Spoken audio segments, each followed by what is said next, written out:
All righty. So, welcome to Long Island Nightlight Interviews. I got a real special guest here, one of the original contributors to the Lionel station, a gentleman that I really appreciate his work and I appreciate his trust in Lionel right from the get go. I would believe that Greg's music is the first from out of the area that I received. And like I said, I'm real grateful and thankful for that. So, tonight I welcome Greg from Feral Housecats out of Columbus, Ohio area. So, Greg, just want to give you a chance to say hello. Hi.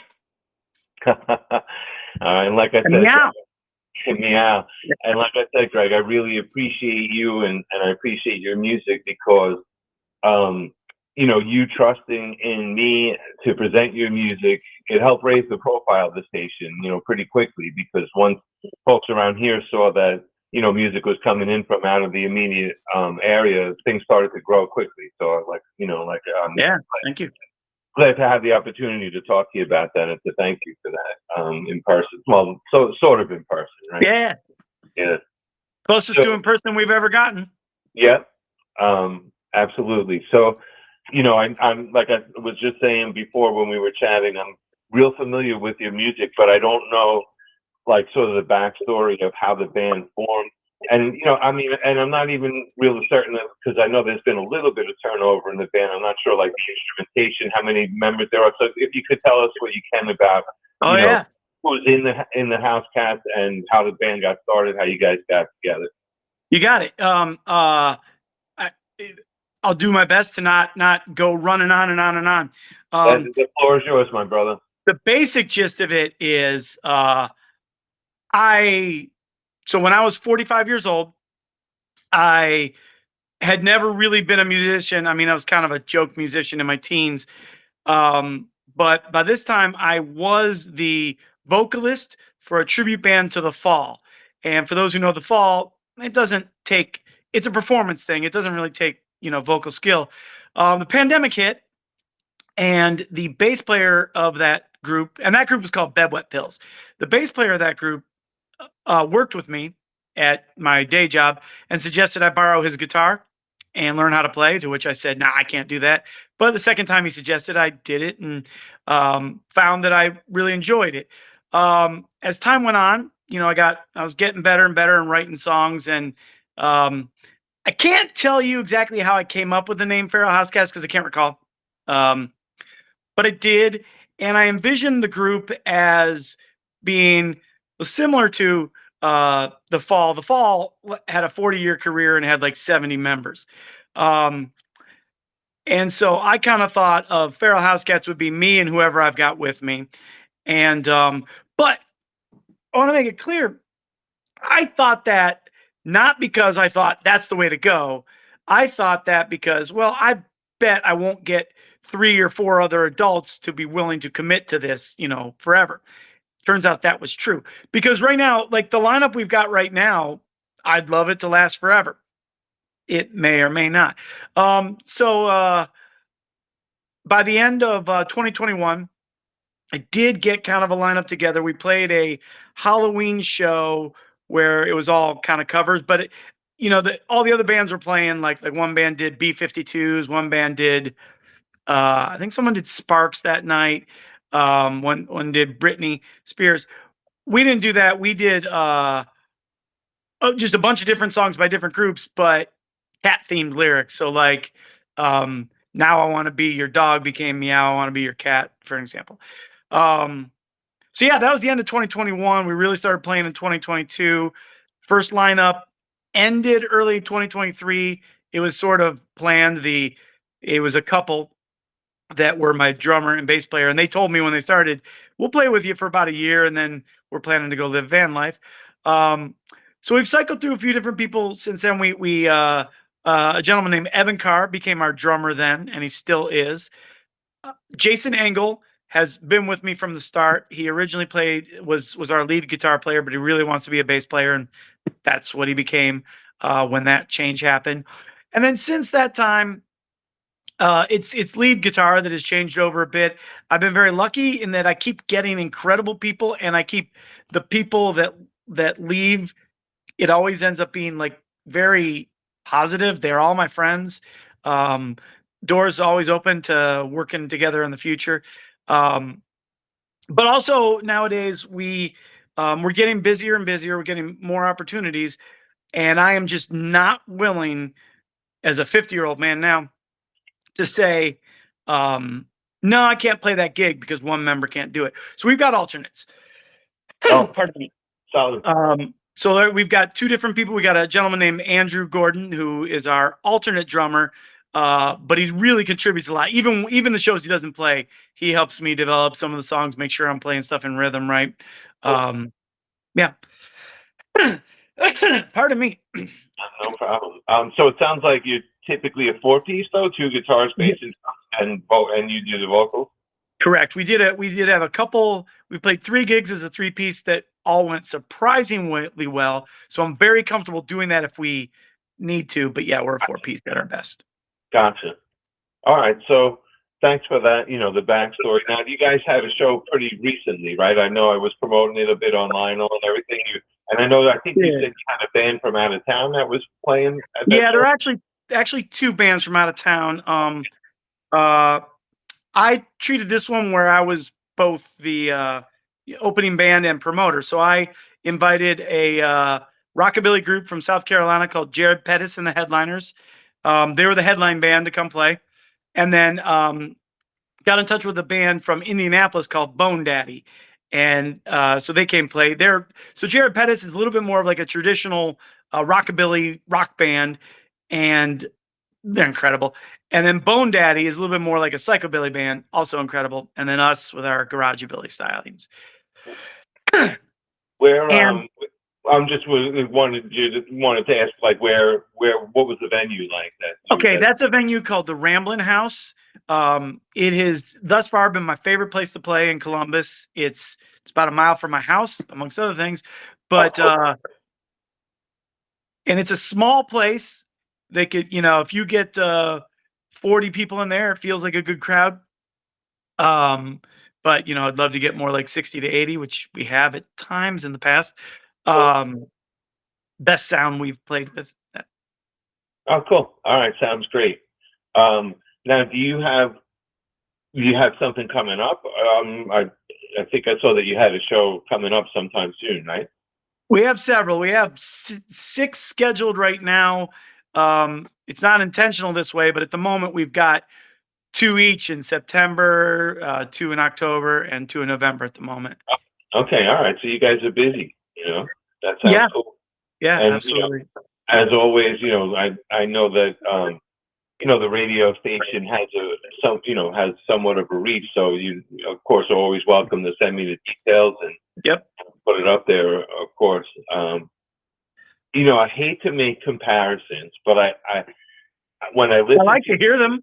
Yeah, when I listen to your music, I always wonder if you are or were a fan of the Misfits. Oh yeah, yeah. Okay, because some of the tone and some of the guitar lines and stuff remind me of their earlier stuff, and I love them. So this is a compliment, But I always want to ask you, is that an influence, or is that someone that you like? Or yeah, it is. And also up until recently, I was also playing in a punk group called The Exhausted, and we've recently decided to not keep going, even though that all was on good terms too. But the first gig we played, it was called a Ramones-a-thon, but every band was playing, like most bands, like 3 Ramones songs and 3 Misfits songs. So with that group, the first song I think we ever played on stage, I think, was We Are 138. Oh, cool. All right. Yeah. So that's right up my alley. At some point, I had a Misfits tribute briefly. We did about 2 shows. It's not in demand around here on Long Island, but like I said, I've been dying to ask that because I hear, echoes of, their earlier stuff, like some of the stuff from Static Age or whatever. Yeah. I think our bass player, Jason, would be happy to hear such a comparison too. He's a little bit more an old school punk guy even than I am. His favorite band is the Stooges. Okay. Pretty much, I guess, from that same neighborhood there. Yeah. And yeah, like I said, I mean that complimentary. I love their Yeah. stuff. Yeah. Thank you. So you told me a little bit about how you got into music. I mean, when you were growing up and developing, and we just chatted a little bit about it. Like, what are the if there are any other artists that we haven't discussed, like where do your inspirations come from? Okay. Yeah, absolutely. Well, The Fall is my favorite band of all. In the um, there's some others I really love that I don't know if they inspire what I'm doing. Luke Haynes and the Auteurs, and a guy named Julian Cope, a couple of Brits there. Nick Cave and the Birthday Party, certainly. Big fan of. But the groups so when I started playing guitar, I never would have thought of myself as being into rockabilly. And I got into Gretsch guitars, and then everyone's like, well, you're supposed to play rockabilly. And I was paying attention to that. And then I realized, well, The Fall started out as rockabilly. And then a couple other groups that I really love that I think get a little bit closer to what we sometimes try to do is X and the Cramps. So those are big deals. In fact, X and the Cramps were, both of their guitar players, Billy Zoom and Poison Ivy, played Gretsch guitars, and I think that's kind of where the idea came for me. Is that a hollow body guitar that you play? Or? Well, I got a lot of them. Most of what I play are hollow bodies. I do play a White Falcon, a specific style of White Falcon that is a semi-hollow body. There are some solid bodies, but I usually those I would play in the punk band. Although I got a really cool sparkly silver jet kind of that looks like Billy Zoom's guitar. So. Yeah, you're one of these guys who can never have enough guitars, I guess. You're absolutely right on. I would be one too if I wasn't a homeowner on Long Island. Yeah. So I rent, and I live in Columbus, and I don't have kids. So that's so where where my freedom has come from. Gotcha. Yeah, no, there is definitely an upside to having those freedoms. I'm curious, and I ask everyone pretty much, that I interview, and you could tell me as much or little about this as you like. It might be like the most controversial thing that I ask, because I like to know, like, writing process, like what's your writing process like. So basically, I'm asking you, what's the secret sauce, behind the songs that you're making, and not everybody wants to express that or whatever, but however, like I said, however much or however little you want to talk about how you guys create music, I'd be interested, and I'm sure anyone viewing this and listening to this would like to hear. Absolutely, you got it. It is a little haphazard with me. Up until right now, up until recently, it's always just been I come up with something and bring it to the band. But we are about to release, probably in a couple weeks, our second song that was written and sung by Jason Engel, our bass player. And our new lead guitar player is here comes the kitty. Is a young dude, 21-year-old dude, David Hathaway, or Auden Hathaway. He kind of goes by both. And he started bringing riffs to me, and he's, like, brilliant guitar player. So going forward, we might see a little bit more collaborative work there. As far as the process for me, a lot of what happens is I start trying to learn a song, like from some lesson, not necessarily a song that I plan to play live or anything, but I just think, hey, it'd be cool to play something like that. I don't get very far before I start switching it off a little bit. So essentially I'm stealing, all the time. I read a really great quote once that I think, well, at least where I read it, it was attributed to Mark Ribot, who, amongst other things, was Tom Waits' guitar player, but also a brilliant kind of solo noise guitar player. But this quote that I think is from him said, thievery plus mistakes equals creativity. Yeah. And I really do believe in that. So what I end up doing is I come up with all these various melodies and riffs, and that I'm playing and playing and playing and playing, and then I don't really have a great answer of how I come up with how I find what I'm gonna sing about in that song. But once I get it started, down a path that I like, I usually am able to write the lyrics pretty fast. But it might be I might play the same riff for 8 months and think, yeah, this might be a song someday, and never get it there, and then suddenly, something like that happens. Yeah, it's like you're planting seeds, and some of them grow, and some of them don't Yeah, grow. So, yeah. you answered a couple of my questions there, because one of them was, do you write the lyrics? And then another one of my questions was going to be, what's the next release? And you alluded to something that might be coming out in a couple of weeks. Yeah. So we've got just trying to navigate the current world. Now, I didn't play in bands before the streaming era, right? So I feel like I kind of know how things went, but what I'm trying, the way I do things, at least right now, the way we do it is we'll get a bunch of songs ready and I'll just keep releasing them as singles. And then once I feel like there's enough that we're going to call it an album, package it and call it an album, even though most of those songs are already out. So we've got several, in fact, all but one are completely mixed and ready to go. We've got one that Jason wrote. It's called the kind of girl for me, the kind of girl I need. Sorry.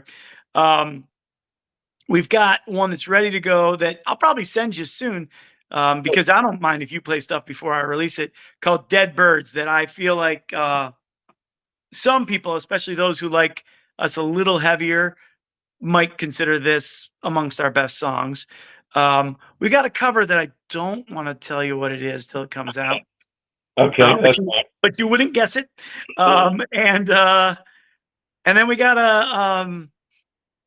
so eventually these 8 songs that we be including some of the ones we've already released, I intend to package it as an album that working title is So Messed Up. And So Messed Up is the first line of that Stooges song, Now I Want to Be Your Dog, and our version, Meow, I Want to Be Your Cat. Like, do you have a favorite Feral Housecats song? Well, yeah, maybe. I go back and forth all the time, of course, right? It's, these are, I don't have kids, so these are my kids, right? Yeah. But probably, I'm not going to necessarily say a favorite, but if someone just says to me, gives me no context and says, I need you to give me one song that will impress me, I'm probably giving them the one called Rock and Roll Is Not Convenient. Oh, cool. That was one of the earlier ones you sent over to me. I remember. Probably, yeah. Yep. Cool. I appreciate that. I feel like we've kind of flew through this here. I don't have too much more to ask, because a lot of the times, you were answering a lot of my questions before I got to ask them. It's cat's intuition, man. Yeah, you got the cat's intuition. Yeah. Hey, let's talk about the new cat. How's the new cat doing over there? She seems to be good, although, like I said, she started yowling yesterday night, and so I think she's, looking for love that she's not really gonna get. I named her Elvira. Okay, I was gonna see, once again, you knew what I was gonna ask. Yeah. As I said before, I have 2 that were rescued from a shelter, so I never heard the yowling at my house. Okay. Yeah. I do have one other thing that I would like to talk about, that I think, because one thing I find interesting, especially dealing with all the bands I communicate with online or play shows with and all that, it's interesting to always just hear their different perspectives, or more often it's me trying to guess their different perspectives, and that's kind of, what are your aspirations? And mine keep changing. When I first started playing the guitar, I was real excited about the fact that, hey, here's something that causes me joy, and I don't care if it never comes to anything. But then I got better, and I started creating something. And and by the way, I didn't start playing guitar until I was 45, but I was an actor and a writer and director in kind of a local experimental theater company, and then some silly sketch comedy, some more ballsy stuff, for a lot of years. So I've been a creator of some sort, And you know. someone who is accustomed to performing. Yeah, that's right. That's right. So that's why I can, I have no concerns about if I look stupid on stage, you know.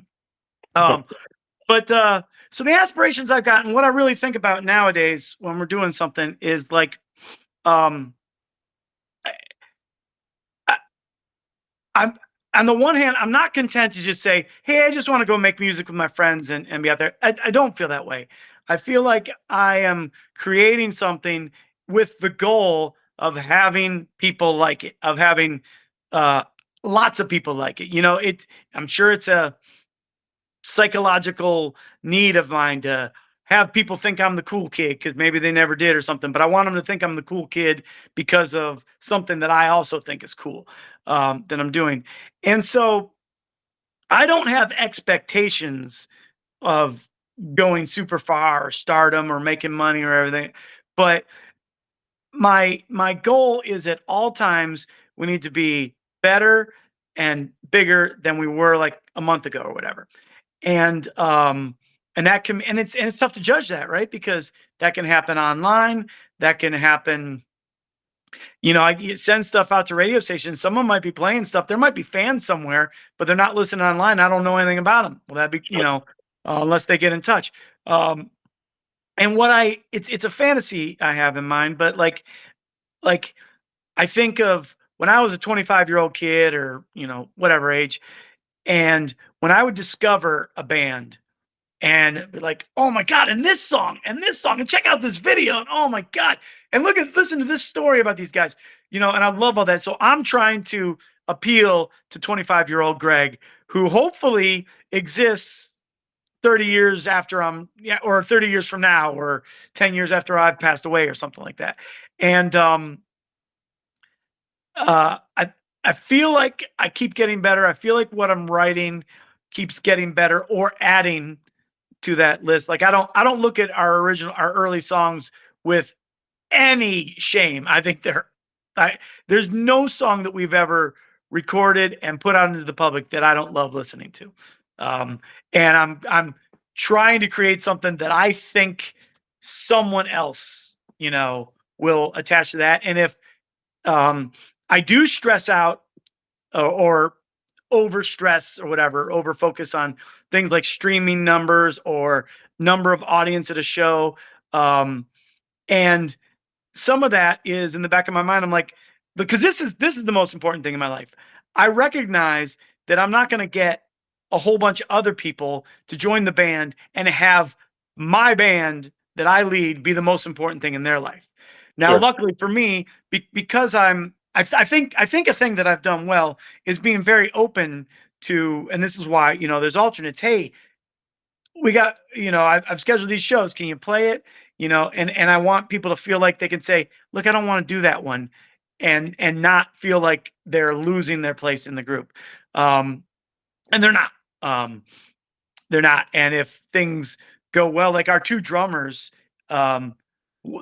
Andrew, our alternate drummer, is a really good keyboard player and a really good singer. Well, we have not figured out, done anything to integrate that into our work yet, but that's a possibility. But yeah, so that's it. Like and another thing I've often said that goes in with all that, and then I'll stop this little speech, is that well, I heard, this is another quote I heard. I have no idea where I heard this. I mean, I read it online somewhere, but I have no idea who to attribute it to. But they said, like, if if you found out you were going to die tomorrow, would you be upset that you can't keep doing what you're doing right now? And if the answer is no, then maybe, you know, if the answer is yes, you're doing great. And I do Right. feel that way.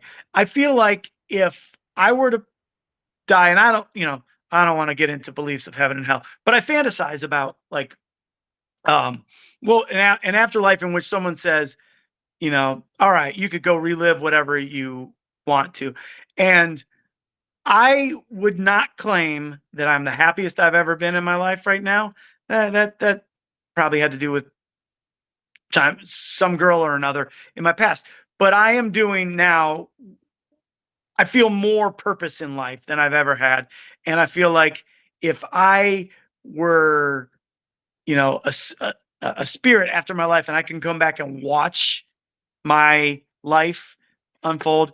What I'm doing, what we're doing now with the Feral Housecats, would be the things I want to watch. That's the That's, most exciting time of life. yeah, and that's, I mean, you just gave like a lot of very honest self-analysis, so that's really cool. I know when you're talking about your ambitions or your aspirations, it might be a hard thing to measure yourself, but I'm just going to add that from my perspective, it seems like you guys have grown since, since Oh, without doubt. started, Yeah. started to get to know you. And you mentioned something in there, and I was like, oh, idiot, why didn't I ask about this? You mentioned the word video. You guys have a video out. We do. And We actually have two. I asked you about it. I'm sorry? We have two, but yeah, the most recent one is really the big deal at the moment. Yeah. Yeah, and it is a big deal. Can you just talk about that a little bit? You got it. So that is also the song "Rock and Roll Is Not Convenient." So I have there's a local guy. His name is Mike Wilson. I have suggested he send music to you under the name Mike's Wilson, and I bet he will or has. He's pretty good. Well, not I don't want to say pretty good. He definitely different than us, but he's a really accomplished musician, and it's really nice, intricately stuff put together, and a lot more of it's coming out. But anyway, doesn't matter. He works with me, helps with some publishing stuff, and he kept pushing me on. Well, you got to come, do a video. We'll come up with a video idea, and similar to lots of other things, like, well, I don't have a video idea, and then one day I just did. And so Rock and Roll Is Not Convenient. It's set in a diner.